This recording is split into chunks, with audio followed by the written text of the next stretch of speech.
Obrigada, Flávia.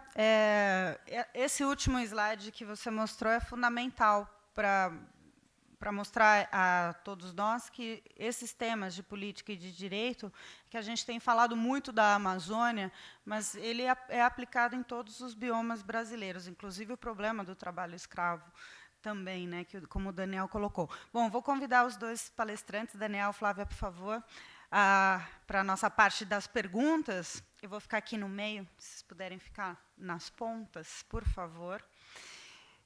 E teremos, então, 40 minutos de perguntas e respostas a partir de agora. Se alguém já tiver com o microfone, se mostre e já podemos começar. Hoje é o Dia Mundial do Meio Ambiente, eu não citei desde o começo, mas é porque a gente está a semana inteira aqui, todo dia, Dia do Meio Ambiente, eu não acredito muito nessas efemérides, então acho que é importante ter esse tema todos os dias, por isso que eu não fiz a citação, tá? Mas sabemos que é hoje o Dia Mundial do Meio Ambiente. Começou em 72 por conta de uma conferência de Estocolmo, que pela primeira vez conseguiu reunir todos os grandes pesquisadores para falar sobre uma urgência ambiental. E, a partir daí, a ONU estabeleceu várias conferências focadas em temas específicos. Você tem a Conferência da Biodiversidade, Conferência do Clima, enfim, mas começou em 72, justamente no dia 5 de junho, por isso que é considerado o Dia Mundial do Meio Ambiente. Vamos lá? Já tem microfone na mão? Ali? Vamos lá. Oi, boa tarde. Meu nome é Lucas, eu sou da FAT de Atibaia. Minha pergunta é para o Daniel. Me chamou a atenção, Daniel, o fato lá da PEC do trabalho escravo ter demorado 19 anos, né? Teve tramitação em 19 anos. Queria saber se, na sua opinião, os projetos ambientais têm menor prioridade nas votações no Congresso Nacional. Menor prioridade eu não sei, Lucas. Tem alguns que são projetos ambientais ou com viés ambientais que eles correm muito rápido. Assim, chama atenção, tem alguns projetos esse ano que a gente estava acompanhando de mineração, de autorizar a mineração em áreas indígenas, que é uma velocidade, assim, é uma boa vontade, o Congresso funciona de um jeito mágico, assim. Tem outros que você tem que chamar atenção, fazer campanha. A PEC, a gente acompanhou, eu estive no Congresso em 2012, no dia da votação na Câmara dos Deputados. Esse ano ela foi aprovada agora no Senado. Na Câmara dos Deputados, para passar, é difícil até de descrever, mas foi uma mobilização tão grande, com audiências públicas, com trabalhadores resgatados. Então, você tinha trabalhadores lá cobrando os deputados, você tinha os artistas do movimento Humanos Direitos, que são fantásticos, assim, passando de gabinete em gabinete, cobrando posições, pedindo. Você tinha uma pressão da imprensa, muita gente ficou em cima. Na Repórter Brasil, a gente publicou um quadro, parecido com esse que a gente publicou no ECO, do Código Florestal, sobre a votação na Câmara dos Deputados, quem votou contra e quem votou a favor. E essa é uma das peças mais compartilhadas no Facebook. A gente fez uma peça simples. A cara dos deputados que votaram contra, veja quem votou contra. Ponto. Informação pura. As pessoas compartilham muito essas coisas. E é informação. É importante você conseguir fazer circular isso. Agora, você tem planos e perspectivas de ampliar a legislação ambiental que travam nas duas casas, tanto na Câmara dos Deputados quanto no Senado, e também no Executivo.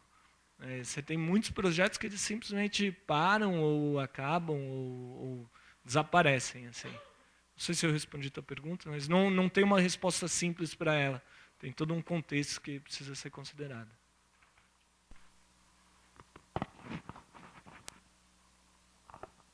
Alguém está com o microfone? É sempre o segundo, né? Ali, está com outro já, ali. Vão te passar outro microfone agora. Oi, tá. Sou a Gabriele, de Porto Alegre, da Federal do Rio Grande do Sul. Daniel estava falando, né, da PEC do trabalho escravo. Em tese, as fazendas que cometem crimes trabalhistas e crimes ambientais, elas não são consideradas produtivas, né? Mas o INCRA não desapropria. Eu queria que vocês comentassem assim, o que tem impedido o INCRA de fazer a desapropriação dessas fazendas. E uma outra questão referente às legislações nos estados, assim, que parece que os estados têm uma autonomia, né? No Rio Grande do Sul, agora, há umas 2 semanas, foi liberado o uso de agrotóxicos que são proibidos nos seus países de origem. Então, eu queria entender um pouquinho isso, que vocês comentassem. Obrigada. Acho que vou deixar a pergunta do trabalho escravo, mas, se me permitir, só uma questão, né? A gente tem uma análise que, geralmente, o direito ele coloca alguns tipos de responsabilidades que são diferentes, né? Tem uma coisa que a gente chama de responsabilidade administrativa e uma coisa que chama de responsabilidade civil, né? A qualidade, a quantidade de provas, quando você fala em responsabilidade civil e penal, ela é mais complexa, tá? Quando você fala em trabalho escravo, tem um mecanismo, não sei se, Daniel, você pode comentar, porque eu acho que é bem interessante, que é a lista suja, né? Que ele tem toda uma lógica mais facilitada. E a nossa análise que a gente vê é que, quando você tem um mecanismo mais facilitado de entrada, que tem todos os desafios, porque ele não coloca todas as pessoas envolvidas, você tem uma potencialidade de desestabilizar aquela violação maior de quando ela depende de um conjunto probatório que vai, então, só depois de toda a inspeção, conseguir a desapropriação. Então, teria uma diferença de trâmite aí, pelo menos na minha análise, do ponto de vista de como isso acontece no campo do direito, né? Acho que no campo do advocacy, acho que o Daniel vai ser melhor para colocar. Em relação ao Estado, você está certa, né? Em matéria ambiental, tem uma diferença, né? Então, em regra, a União coloca as regras mais gerais e os estados colocam questões que são competências regionais e os municípios de interesse local, né? E o conceito está assim mesmo na lei. Então, nem sempre é muito claro também o que é interesse local, o que é interesse regional, o que é interesse federal, né? E a gente tem uma coisa que é bem comum, que se chama conflito de competência, né? No começo, em geral, em Santo Antônio, se queria fazer o licenciamento ambiental pelo Estado, né? Porque a usina ela vai ficar dentro do Estado, ela não vai passar barreiras, mas ela vai causar impactos que são enormes. E isso gerou toda uma discussão, porque, como trazia impactos transfronteiriços, né, você não tem como parar o rio, o IBAMA seria responsável, porque o IBAMA teria uma celeridade e um cuidado diferente do Estado. Então, essa é uma discussão, mas que, via de regra, ela tem que passar por essa distinção de interesse local, regional e federal. Uma coisa que é diferente ambiental, que eu comecei a colocar logo que você perguntou, é o seguinte: em matéria ambiental, os 3 entes eles são obrigados a fiscalizar o meio ambiente. E essa fiscalização ela independe da competência de licenciamento. Então, em regra, o que significa isso? Que tanto o município, como o Estado, como a União, ela teria que olhar pelaquela violação ambiental e tentar trazer aquela violação para promover a reparação. Tá? Então, essa competência de fiscalização ela é comum. E a competência de legislação ambiental ou de licenciamento ela vai depender da onde você está mexendo, né? Eu entendo a sua preocupação, porque o fato é que esses agrotóxicos, eu acompanhei um pouco dessa discussão, eles não estão proibidos pela União. E aí o Estado se vê no direito de colocar essa questão. Não sei se você acompanhou um pouco a discussão de amianto que se deu. Ela é muito parecida, né? O amianto ele é proibido em vários lugares, inclusive o tipo que é produzido aqui, mas porque a União ainda não tomou uma posição em relação a isso, o Estado tem uma permissão completa para adotar, se a política e economia regional permitir, se for interessante para ele, uma solução que seja contrária a regras internacionais. Então, qual é a questão? Essas regras internacionais elas têm que ser integralizadas, passar pelo crivo da União, e aí, a partir disso, o Estado vai deixar, ele vai ter que ser obrigado a retirar aquela lei. Aquela lei passa a ser uma lei ou ilegal ou inconstitucional, depende do estatuto que a proibição vier no Brasil. Entendeu? Vamos lá. Tem bastante coisa para falar. De trabalho escravo primeiro. Tá? A Flávia falou da lista suja. Eu não sei se vocês conhecem. Alguém conhece a lista suja aqui? Tá. A lista suja é um mecanismo criado por uma portaria interministerial do Ministério do Trabalho e Emprego e da Secretaria de Direitos Humanos, que prevê a criação de um cadastro, onde aparecem os nomes dos empregadores que foram flagrados explorando pessoas em situação análoga de escravos ou, falando diretamente ao ponto, explorando escravos. Tá? Essa relação hoje ela serve de base para financiamentos públicos, por exemplo. Então, uma empresa que foi flagrada, ela não consegue obter um empréstimo do BNDES. Ela não consegue obter um empréstimo. Quando a MRV, que é a construtora, acho que todo mundo conhece, é uma das grandes construtoras, que teve um boom de crescimento por conta do Minha Casa Minha Vida, com uma fórmula bastante criticada por auditores e procuradores do Ministério Público do Trabalho, de minimizar ao máximo os custos para vencer licitações e, com dinheiro público, construir moradias. A MRV ela está sofrendo um processo por dumping social.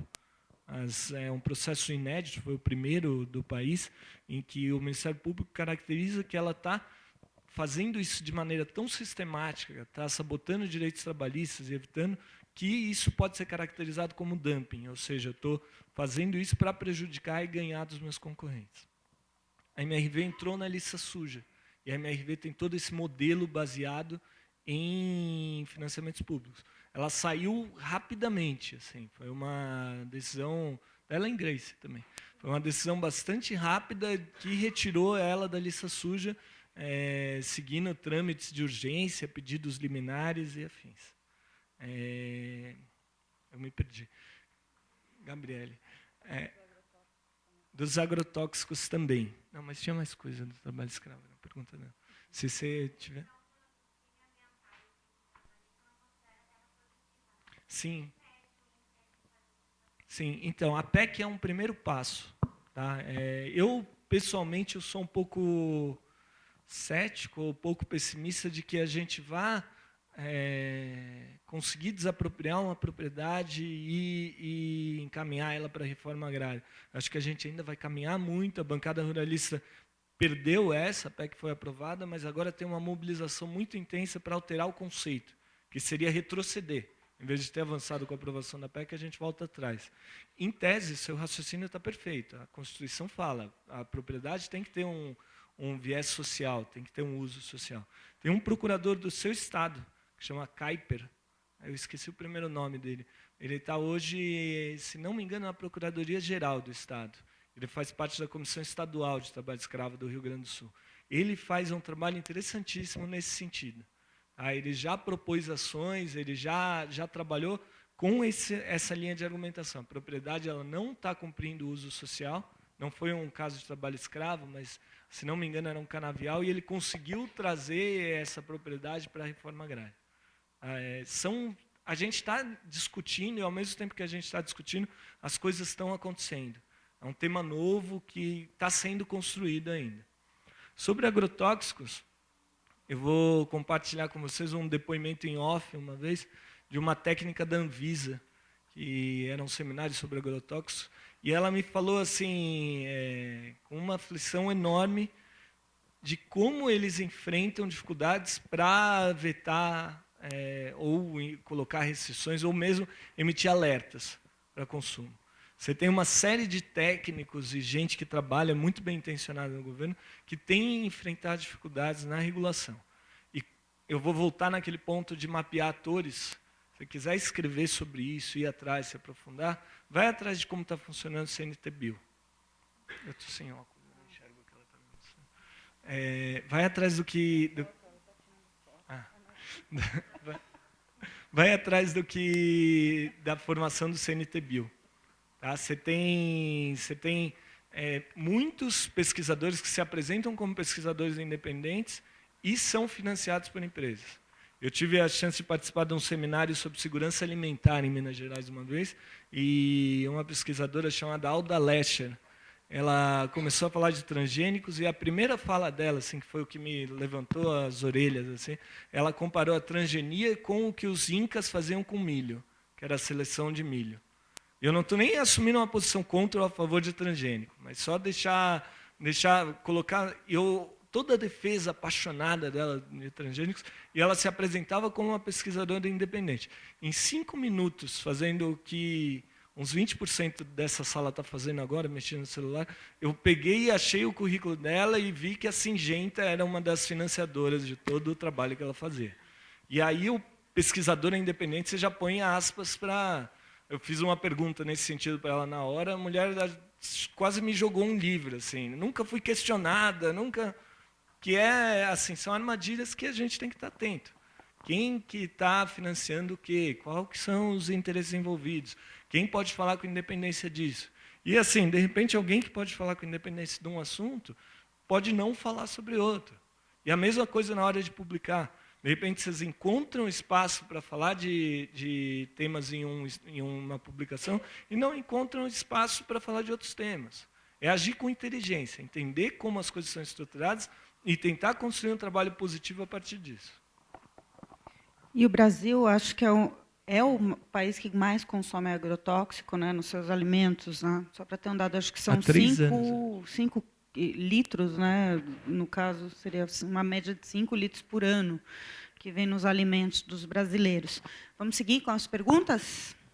Lá atrás, vamos lá. Oi, boa tarde, meu nome é Fernanda, estou no 4º ano de jornalismo, na Universidade de São Judas Tadeu. A minha pergunta é para o Daniel. Daniel, eu estive recentemente lá em Altamira, na usina Belo Monte, e eu pude conhecer a construção da hidrelétrica. Mas, ainda assim, quando eu falava que eu era estudante de jornalismo, eu sentia meio uma repressão das pessoas. Ela ficava meio, você é jornalista? Você quer saber alguma coisa? E eu queria saber de você, como é que foi a cobertura de tudo que você já fez? O que você enfrentou nisso? Porque é desafiador e é difícil, porque as pessoas elas não querem falar as coisas para a gente. Sim, o tempo todo. A gente se depara com isso com constância. E aí vai de convites para se retirar, educados, a ameaças. E eu vou contar uma história assim que eu acho que é bem simbólica disso. A gente estava fazendo uma matéria uma vez em Guariba, no interior de São Paulo, perto de Ribeirão Preto, que é uma cidade que é um polo tradicional de corte de cana, onde ocorreram greves históricas na década de 80. Tudo. A gente foi ver as condições dos cortadores da Cosan. E, assim, eu tenho uma política pessoal de sempre procurar me identificar, de sempre jogar limpo, não mentir, mesmo que isso dificulte o trabalho. Assim. E, às vezes, é difícil você encarar uma situação de cara aberta. Assim. A gente entrou, estava eu e um fotógrafo, a gente entrou no canavial e na hora veio o responsável, que os outros trabalhadores simbolicamente chamavam de feitor. O feitor veio e perguntou, quem são vocês, o que vocês estão fazendo? Eu falei a verdade e ele ficou absolutamente confuso. Assim. Eu disse, a gente é jornalista, a gente veio ver como vocês estão, ele vai tirar umas fotos, eu vou conversar com alguns trabalhadores, tudo bem? Aí o cara coçou a cabeça, coçou de novo. Ele falou, tá bom. E foi para lá e sumiu. Assim, demorou, acho que 7 minutos para ter 4 blazers, assim, levantando poeira. A gente viu ela chegando de longe. Assim. Foi o tempo do meu fotógrafo tirar o cartão de memória, botar no bolso, botar outro cartão na máquina. Ele viu, a gente viu. E, assim, aí os carros encostaram, quase cantando pneu, cena de filme, assim. Desceram uns 5 caras engravatados, assim, cercando. Quem são vocês que vocês estão aqui? Eu falei, eu sou a imprensa. Me identifiquei. Não, que você não pode tirar foto, você não pode usar as entrevistas, você não pode não sei o quê, não sei o quê. Tem que falar com a assessora de imprensa para conseguir um convite. Eu falei, tá bom. A gente foi embora, já tinha um bom material. Ainda assim, tentei falar com a assessora falou que nos próximos 2 meses eles não teriam agenda para combinar uma visita, que eu achei uma coincidência interessante. E é isso, mas são pequenas negociações o tempo todo. Altamira, talvez a Flávia tenha também histórias para contar sobre investigação de campo, assim, que... acho que assim, para te deixar mais tranquilo, acho que a entrada da pesquisa também não é das mais fáceis, né? Eu fiquei um tempo também na Amazônia aí trabalhando com as comunidades que vendem para as grandes empresas produtos da biodiversidade. Né? A gente tem várias empresas que fazem isso e elas trabalham com comunidades que estão no meio da Amazônia e a gente quase passou por um sequestro com uma van que veio atrás, né, achando que a gente era da Fundação Getúlio Vargas, que ia colocar isso de uma forma que seria para eles irrecuperável. Então, a gente também sofre algum tipo de perseguição. Então, não é só o jornalista que tem uma entrada difícil. Uma coisa que deu muito certo e que eu acho que recolocou a nossa discussão em Altamira, né, quando eu fui lá pela 2ª vez, foi que a gente começou tudo promovendo um grupo focal. Né? A gente falou, a gente é a universidade, a gente quer entender isso de uma forma imparcial. Então, a gente colocou todos os inimigos na mesma roda, né? Então, isso facilitou a nossa entrada. Pelo menos a gente assumiu uma neutralidade no sentido de a gente quer saber o que está acontecendo. E foi muito bem sucedido, porque ali, além de estabelecer um espaço que eles não estavam acostumados, né, a gente conseguiu ver a verdade que era colocada num ambiente complexo, né, que é como as coisas são de fato, né? E aí a pessoa falava aquilo na frente do opositor, então ela também falava muito de forma comedida em relação àquilo que ela poderia ter uma reação dele ou não ter. Mas foi, de novo, uma estratégia, porque, de fato, assim, quando você vai, e mesmo quando a gente foi para dentro do canteiro de obras, a gente estava tentando entender como eram um pouco as condições de trabalho, né, numa pesquisa específica que a gente foi testar a correlação entre exploração sexual de criança e adolescente e responsabilidade das empresas. E a gente queria visitar os alojamentos, né? A gente teve que passar por uma visita guiada, em que só mostrava a biblioteca. Então, eu diria assim, não é tão diferente, né? Não achem que é uma coisa de jornalismo. Quando você pensa em pesquisa, isso também acontece. Mas 2 sugestões que eu faria, uma é essa do grupo focal, e a outra coisa que a gente fez, depois que a gente quase passou por esse sequestro, foi em Abaetetuba, não sei se você conhece, Daniel, foi também nos articular com as pessoas locais antes, né? Então, eu recebi o convite local da pessoa para falar, bom, vamos comer hoje na minha fazenda, vamos conhecer o que é uma agrofloresta. Então, recebendo esse convite, também foi muito mais fácil você conquistar a confiança. Porque acho que tem uma questão de confiança também, né, Daniel? Assim, a pessoa não te conhece, você vem de São Paulo, ele acha que é um outro Brasil, e, de fato, é. Então, como é que você conquista essa confiança? Então, a gente foi conversando com o pessoal, a gente conseguiu uma abertura ali para conversar e, de fato, trazer essa informação, né? E, por fim, acho que uma terceira, e aí, pensando dessa parte, uma associação com as academias, institutos de pesquisa, ela é muito bem-vinda, né? E você consegue fazer algumas coisas interessantes. Tem toda a dificuldade de linguagem, tem muita gente que fala, poxa, a academia está lá na Torre de Marfim, mas eu acho que vale a pena investir nisso, porque tem muita gente fazendo coisas aplicadas e que pode, de alguma forma, trazer informações com uma abertura um pouco diferenciada, pelo menos de entrada, né? Não de análise, porque acho que a gente se coloca, mas acho que a terceira dica é um pouco essa. Talvez uma UFPA, por exemplo, onde está o Felipe Fernside do vídeo, ele certamente tem um grupo de pesquisadores que já fez esse levantamento, que está lá há um tempão, já conseguiu confiança, conseguiu abertura. Então, ele, eventualmente, pudesse ser um bom contato para você ter algumas verdades mais apuradas do que ter uma porta fechada na cara. Assim. Então, se eu puder dar 3 dicas, acho que essas 3, pelo menos assim no meu caso, que também, apesar de pesquisadora, fico sempre longe de São Paulo, também é uma barreira. E só para amarrar o que a Flávia falou, desmontar a visão romântica ou romantizada de vou pegar meu bloquinho, vou me meter no meio do negócio e voltar com uma super matéria. Fazer jornalismo investigativo, fazer investigação em campo, você tentar apurar as coisas em loco, exige uma preparação e um cuidado que devem ser considerados sempre. Então, mesmo que você esteja atuando como freelancer, tenta maximizar a sua rede de segurança e minimizar os riscos. Faz redes de contato, mantém alguém informado para onde você está indo, que horas você está indo, com quem você vai falar. Mapeia quem são as pessoas da comunidade, quem pode ajudar. Tenha em mãos contatos que podem ser estratégicos numa emergência. Tenta trabalhar reduzindo os riscos ao máximo. Assim, do jeito que a gente coloca, às vezes parece uma coisa romântica mesmo. Até a viagem que eu apresentei de bicicleta na Transamazônica, tudo.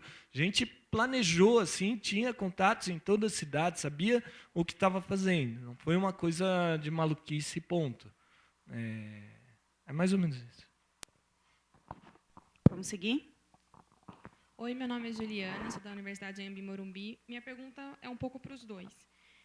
Pelo que vocês mostraram, a empreiteira responsável já cometeu inúmeras infrações desde o começo da obra até hoje. De alguma maneira, ela está sendo penalizada? Merecia uma multa diária, alguma coisa, hoje em dia, ou ainda nada?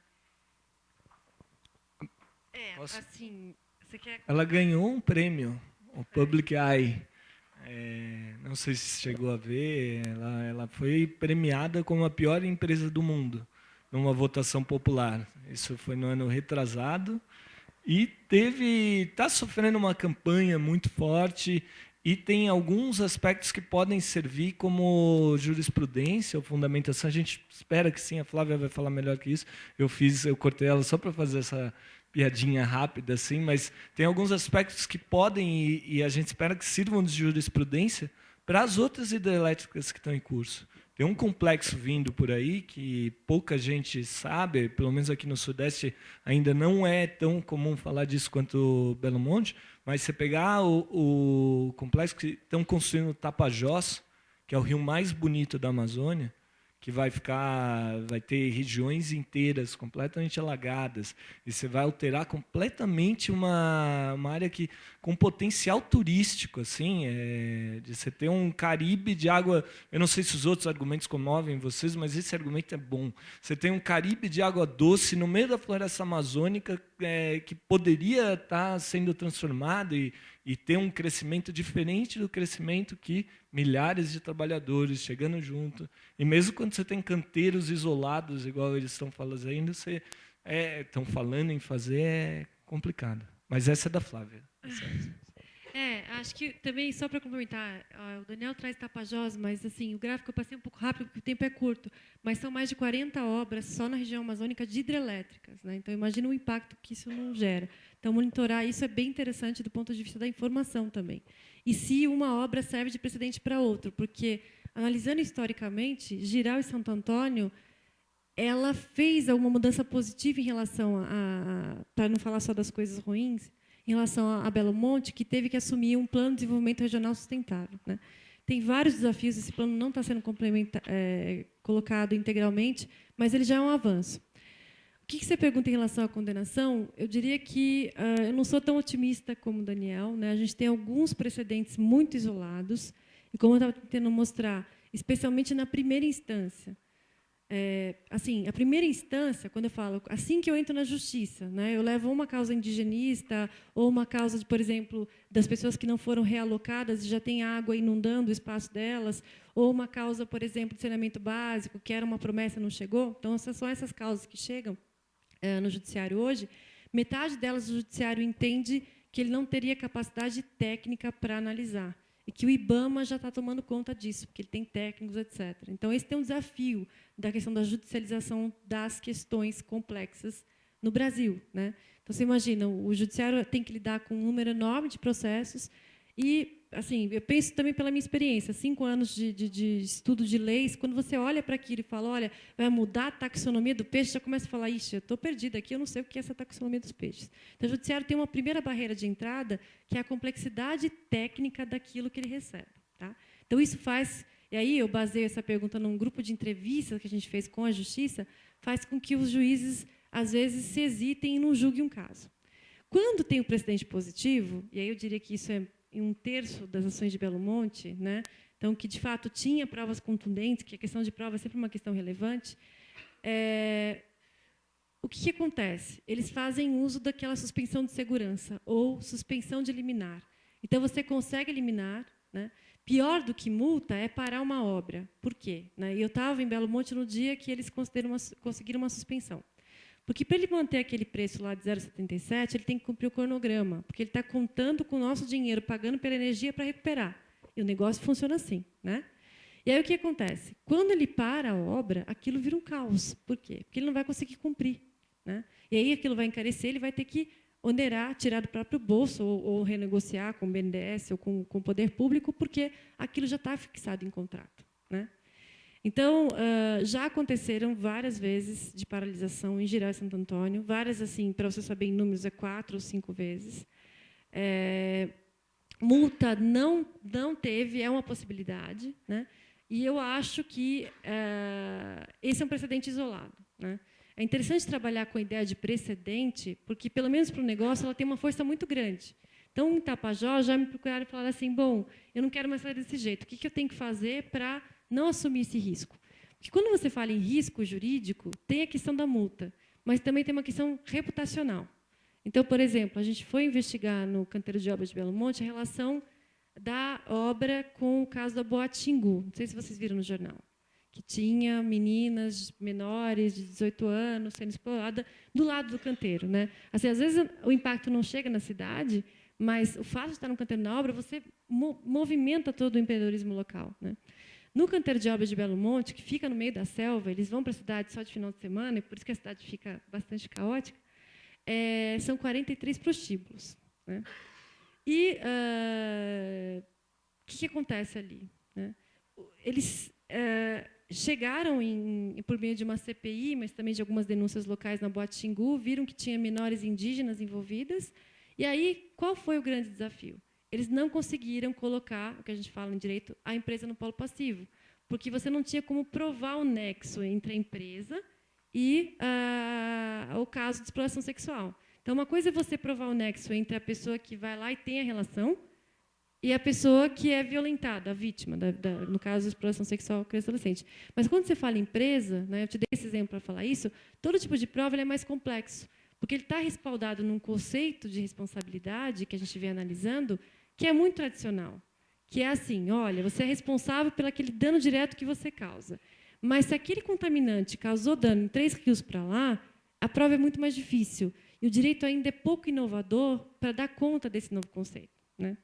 Tem uma normativa internacional sendo adotada e que traz uma agenda de direitos humanos em empresas que fala que a empresa tem que ser responsável pela esfera de influência, né? Esse seria um bom precedente, porque aí a empresa teria que ser responsabilizada por todo o contexto que ela gera, né? Mas isso ainda é muito incipiente, é uma discussão bastante nova. A gente tem um caso só julgado que condenou um banco por financiar um investimento que causou dano, né? Que foi no TJ, por dano ambiental, né? Mas ainda, digo, multa ou outros tipos de condenações são muito exceções, eu diria, né? O quadro geral é do judiciário se recolhendo, seja porque ele não tem condições de analisar aquela prova, ou seja porque, e aí no caso aqui da suspensão de segurança, ele está numa corte política. O que significa isso, né? A segunda instância, o STF, vocês devem acompanhar, ele é indicado, nomeado por presidente da República. Ele tem uma composição um pouco diferente. Quando você fala em investigação, acho que isso tem que ser levado em conta também, né? Tem algumas tendências de pessoas que fazem análise de cortes políticas, que eles falam, né, cuja indicação é um pouco diferente do processo de acolhimento do judiciário, que é o concurso, que mostra que tem uma relação de interdependência entre isso e o executivo. E aí o que a gente entende por separação de poderes começa a não funcionar, né? Então, assim, você vê uma ministra inglesa falando, olha, é importante para o país pensar em energia. Será que ela sabe, né, que isso é importante? De onde que ela tirou essa informação, né? Cadê as bases de dados, né? Então, o judiciário, às vezes, eu acho que ele está um pouco omisso, né? Ele está deixando de ser judiciário para incorporar lógicas que, em princípio, talvez fossem do executivo, de pensar em eficiência, pensar em luz para todos, e aí você fica com a separação um pouco capenga, né? Então, você perguntar isso para mim, acho que eu não sou a pessoa mais otimista para ver o papel do judiciário, mas acho que é algo que tem que ser investigado. Tá? E a gente tem, só um adendo rápido, a gente, como jornalista, tem um vício que ele é perigosíssimo, que é você ter um respeito e dar voz e considerar uma verdade absoluta o que uma autoridade fala. Às vezes você esquece de... Então, poxa, essa faixa aqui é amarela. Se eu tenho a Ellen Grace aqui, eu estou usando ela como sistema, um exemplo qualquer, casual. Se ela vira e fala que ela é azul, vai ter gente que vai publicar, a ministra disse que a faixa é azul, que é uma manchete sem pé nem cabeça, todo mundo está vendo que ela é amarela. Esse caso da energia é bem simbólico disso. A gente tem, quando houve a decisão, todo mundo reproduzindo o que é importante para o país, tudo. Você conversa com quem estuda o setor, com quem analisa, você ganha rapidamente uma dimensão que por que está se construindo hidrelétricas na Amazônia? O que tem lá? Quais são as empresas que consomem energia na Amazônia? Onde o Brasil exporta alumínio? Quem que está sendo beneficiado com essa energia gerada? E aí você vai em alguns lugares, tipo Tucuruí, eu tive a chance de fazer isso. Na vilazinha que tem do lado de Tucuruí, que é uma Belo Monte bem mais antiga, você não tem luz. Você não tem luz. É isso. E não esquecer, como você colocou na sua apresentação, né, que tem mudado muito também a questão dos patrocínios a partidos e financiamento a políticos, né, que tem mudado muito esse perfil e não coincidentemente a gente vê todo o setor das construtoras influenciando e inclusive nas cidades e nessas grandes obras para entregar, né? Não se pode esquecer dessa correlação. Vamos seguir. Boa tarde. Meu nome é Clay, eu sou de Porto Velho, tenho estudado lá um tempo e trabalhado também.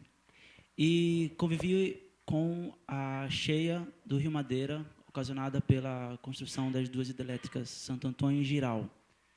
Os povos da Amazônia hoje eles têm alguns direitos, entre eles ver, ouvir e calar pelo governo. E eu queria saber a opinião de vocês sobre os impactos, os futuros impactos da construção completa de Jirau e Santo Antônio e das outras construções de hidrelétricas no eixo sul do Amazonas. Clay, ótima pergunta, ótimo você estar trazendo isso. Eu acredito que todo mundo nesse auditório ouviu falar sobre a situação que isolou o Acre, que impactou dezenas de municípios, tudo. E acredito que pouquíssima gente nesse auditório ouviu falar do que está acontecendo agora no Amazonas. Você tem dezenas de municípios em estado de emergência, você tem rios como Tapajós transbordando e alagando um pedaço de Santarém, e isso não foi noticiado ainda aqui no Sudeste, ou está super subnoticiado. A gente tem uma alteração de regime hídrico dos rios agora, que ela é emblemática de um momento em que as mudanças climáticas elas começam a aparecer com mais força. Ainda tem gente que nega que esteja em efeito, mas uma das previsões da Organização Mundial de Meteorologia para esse ano, que está se concretizando, e conforme o ano avança isso fica cada vez mais claro, é de que os extremos vão ser mais extremos. É fácil de visualizar isso aqui em São Paulo, na seca que a gente está vivendo agora. Dá para lembrar que no Nordeste, no interior do Nordeste, você teve, em algumas regiões, a pior seca nos últimos 50 anos, no ano passado. Agora você tem esse exemplo do que aconteceu na região de Porto Velho, que, se você olhar um pouco antes, já estava acontecendo, já estava desenhado o que ia acontecer por conta do tanto que choveu na Bolívia, que também não foi noticiado no Brasil, ou foi subnoticiado. Você tem situações de mudanças que elas são muito delicadas. Você pegar e colocar nesse contexto de transformações, em que os rios vão estar mais cheios, e quem conhece a Amazônia sabe o quanto isso é delicado, você tentar domar rios amazônicos é um baita desafio por si só. Você colocar hidrelétricas nesse cenário é algo que pode ser temerário. Não sei se eu concordo contigo de que as enchentes foram decorrentes das barreiras.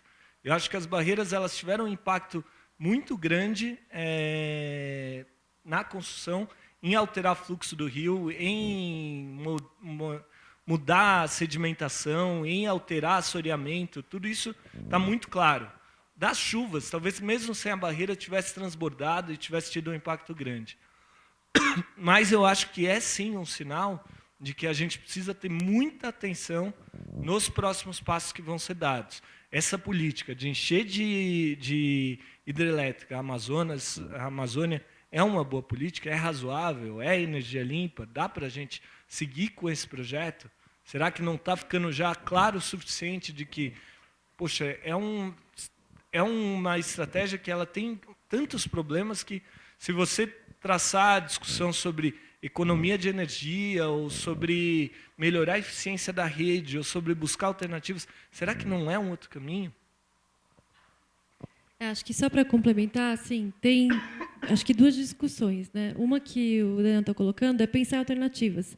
Se a gente olhar no projeto de lei, que eu acho que também é uma boa fonte de informação, tem várias ideias de você antecipar o planejamento, né? Hidrelétrica já é um pouco assim que se pensa em estudo de bacia integrada, mas se fala em avaliação ambiental estratégica para várias áreas. Então, assim, não dá para considerar, porque quando chega no licenciamento ambiental é só Belo Monte, né? Você não considera que já mudou Jirau, já mudou Santo Antônio, que esse contexto pode gerar um dano em si, que não Belo Monte apenas. Então, hoje tem alternativas colocadas em projeto de lei que trazem uma discussão de que poderia ser um pouco mais planejado, num contexto mais de agenda nacional. Essa é uma discussão. Uma outra questão, quando a gente fala em responsabilidade, na questão de direito mesmo, é essa complexidade do dano ambiental, né? Como é que você vai isolar até onde foi mudança climática, até onde foi a barragem? Isso é muito difícil. Primeiro, porque você não tem nem as provas de origem, né? Você não tem nem os dados coletados de origem. Você não sabe como era, como é que estava mudando, se não estava. Você tem quadros internacionais. O IPCC é a principal referência para trazer o que está acontecendo no mundo. Mas não tem um dado muito bem apurado sobre o Brasil. Então, isso já é uma complicadora. Por outro lado, esse ator que apareceu no vídeo, Philip Fernside, ele fez uma pesquisa que correlacionou o aumento possível das enchentes por conta das barragens. E te digo, no judiciário, foi uma enxurrada de ações. E tem vários casos ganhos em primeira instância da empresa tendo que responsabilizar-se por mudar as pessoas, porque ela não contemplou no seu projeto de realocar essas pessoas aquele tipo de enchente. E aquilo estava ao alcance dela. Então, isso também pode mudar, né? Você tem esse precedente que é bem interessante. Então, se você quiser, acho que se rapidamente você pesquisar Philip Fernside e colocar enchente, ele acabou de lançar. E isso mudou toda a realidade judiciária, né? Para mostrar que também, às vezes, ter carência de informação faz com que a gente ande menos, né? Em várias áreas. Não é só no jornalismo, no judiciário também. Então, imagina para o juiz, ele chega lá e fala, poxa, eu não sei se é mudança climática, eu não tenho ideia, né? Então, você ter informações que são trazidas à tona é um ganho para todo mundo, né? Você começa a mudar o cenário, você começa a integralizar riscos, coisa que você não fazia na Transamazônica, por exemplo. Não teve nenhuma discussão de planejamento, por exemplo, né? Então, é isso. Legal.